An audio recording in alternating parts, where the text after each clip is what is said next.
La gazelle qui s'était chargée de lui, s'accorde-t-il à dire, trouvant de plantureux et gras pâturages, engraissa. Son lait devint abondant et pourvut le mieux du monde à la nourriture du petit enfant. Elle demeurait auprès de lui et ne le quittait que lorsqu'il était forcé par le besoin de paître.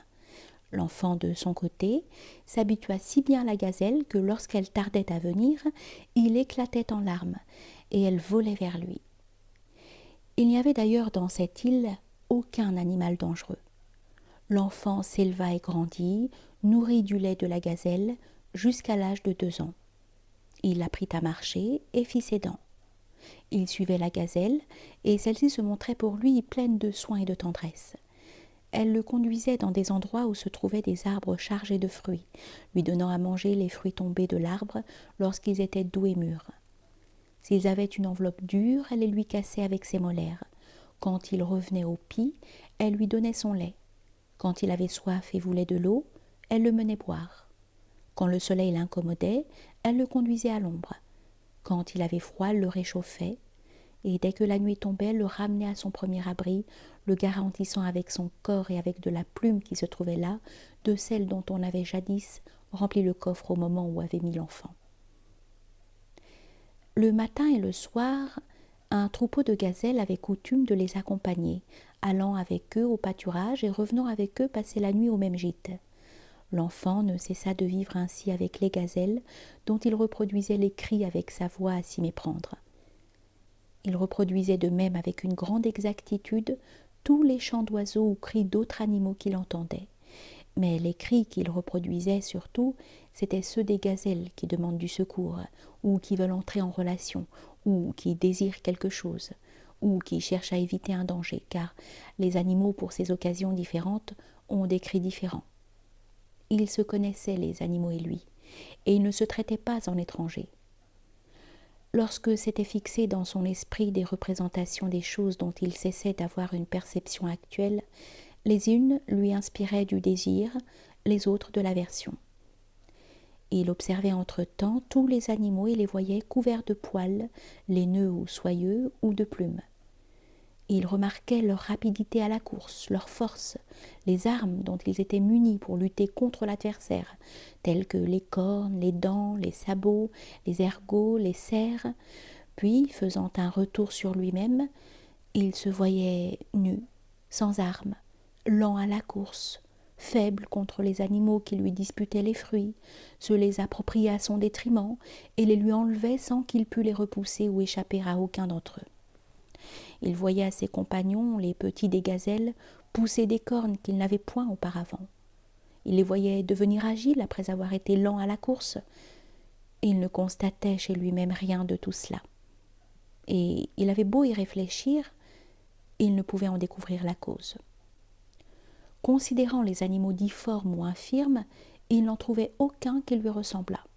Mais considérant aussi les orifices réservés aux excrétions chez tous les animaux, il les voyait protéger l'un, celui qui est affecté aux excréments solides, par une queue, l'autre, celui qui sert aux excrétions liquides, par des poils ou quelque chose du même genre, et en outre leur organe urinaire était plus caché que le sien. Toutes ces constatations lui étaient pénibles et l'affligeaient.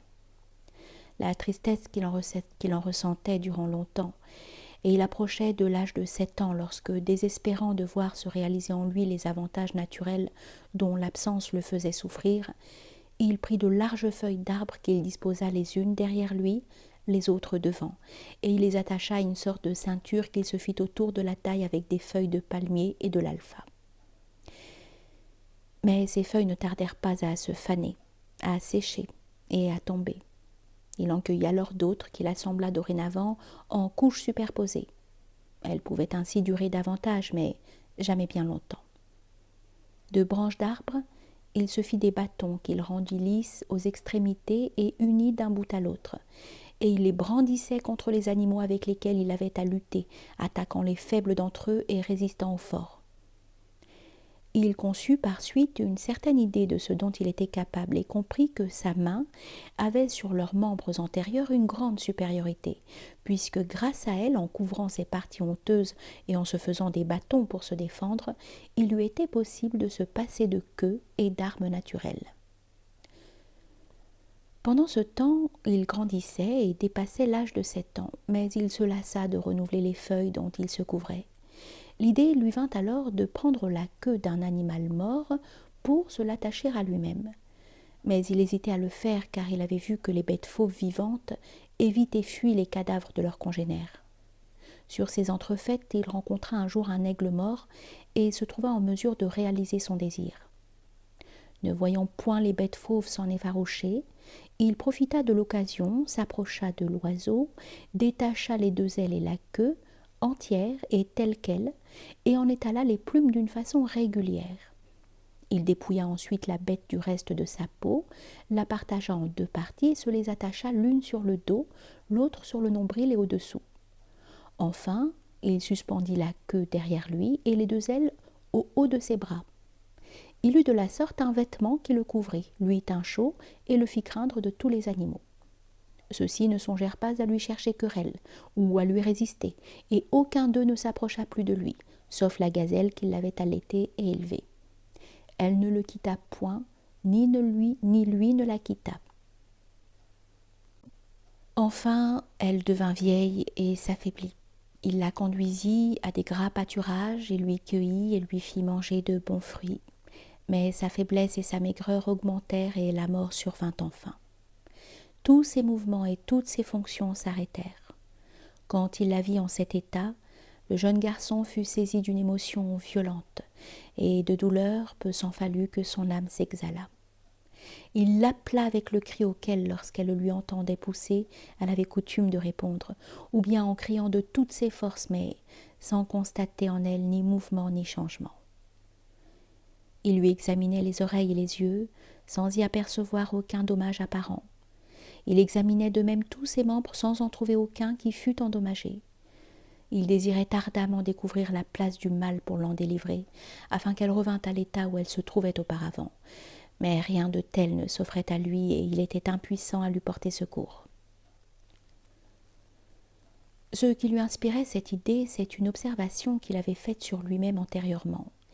Il avait remarqué que s'il fermait ses 2 yeux, ou leur interceptait la vue au moyen d'un objet quelconque, il ne voyait plus rien jusqu'au moment où cet obstacle disparaissait. Que si de même il se bouchait les oreilles en introduisant un doigt dans chacune d'elles, il n'entendait plus rien jusqu'à ce qu'il eût supprimé cet empêchement. Que s'il se bouchait le nez avec la main, il ne sentait plus aucune odeur tant qu'il ne débouchait pas ses narines. Il en concluait que toutes ses facultés perceptives et actives pouvaient être entravées par certains empêchements, et que si ces empêchements disparaissaient, elles reprenaient leur exercice. Mais après qu'il eut examiné tous les organes externes de la gazelle, sans y rencontrer aucun empêchement apparent, se trouvant d'autre part en présence d'un arrêt total qui n'affectait point exclusivement tel ou tel organe, l'idée lui vint que le mal qui l'avait assailli devait être dans un organe invisible, caché à l'intérieur du corps. Que cet organe est indispensable à chacun des organes externes pour l'exercice de sa fonction, et que lorsque le dommage l'atteint, le mal se généralise et il en résulte un arrêt total. Il espérait que, s'il pouvait découvrir cet organe et le débarrasser de l'empêchement qui lui était survenu, il reviendrait à son état normal, que l'amélioration éprouvée par lui rejaillirait sur tout l'organisme et que les fonctions reprendraient leur cours. Il avait constaté précédemment sur les cadavres des bêtes fauves ou d'autres animaux que toutes les parties de leur corps sont pleines et ne présentent point de cavité, sauf le crâne, la poitrine et le ventre. Il lui vint donc à l'esprit que l'organe ainsi caractérisé ne pouvait se trouver que dans l'un de ces 3 endroits, et la conviction s'imposait fortement à lui qu'il ne pouvait être que dans l'endroit situé entre les 2 autres, puisqu'il avait la certitude que tous les organes ont besoin de celui-là, d'où résultait nécessairement qu'il doit se trouver au centre. D'ailleurs, faisant retour sur lui-même, il sentait la présence d'un pareil organe dans sa poitrine. En outre, passant en revue tous ses autres organes, tels que la main, le pied, l'oreille, le nez, l'œil, et pouvant s'en concevoir séparés, il concluait de là qu'il lui était possible de subsister sans eux. Il pouvait de même se concevoir sans sa tête. Il pensait donc qu'il pouvait subsister sans elle. tandis que réfléchissant à la chose qu'il sentait dans sa poitrine, il ne pensait pas pouvoir subsister sans elle, fût-ce pendant la durée d'un clin d'œil. De même, enfin, dans ses luttes contre les bêtes fauves, ce qu'il évitait surtout, c'était de recevoir des coups de corne dans la poitrine, par un sentiment vague de la chose qu'elle contenait. Lorsqu'il eut décidé que l'organe lésé ne pouvait être que dans la poitrine de la gazelle, il résolut de chercher à l'atteindre et à l'examiner, espérant qu'il parviendrait peut-être à trouver la lésion et à la faire disparaître. Puis il craignit que ce qu'il allait faire ne fût plus dangereux pour la gazelle que le dommage primitivement survenu et que son zèle ne lui fût nuisible. Il chercha alors à se rappeler s'il avait vu quelque bête fauve ou quelque autre animal tomber dans un pareil état et en revenir. Mais n'en trouvant aucun exemple, il désespéra de la voir revenir à son état normal s'il l'abandonnait. Tandis qu'il lui en restait quelque espoir s'il trouvait l'organe en question et le débarrassait de son mal. Il se décida donc à lui ouvrir la poitrine afin de voir ce qui s'y trouvait. Avec des éclats de pierre dure et des lamelles de roseau sec semblables à des couteaux, il fit une incision entre les côtes, trancha la chair entre elles et finit par arriver à l'enveloppe du poumon intérieur aux côtes. La voyant forte, il se persuada fortement qu'une telle enveloppe ne pouvait appartenir qu'à un organe du genre de celui qu'il voulait découvrir. Il eut l'espoir de trouver, s'il allait plus loin, ce qu'il cherchait, et il voulut fendre cette enveloppe. Mais cela lui fut difficile, parce qu'il manquait d'instruments, et que ceux qu'il avait n'étaient faits que de pierre et de roseaux. Il les remit en état, les aiguisa, et mit beaucoup de soin à fendre l'enveloppe, si bien qu'enfin elle s'ouvrit, et il se trouva en présence du poumon.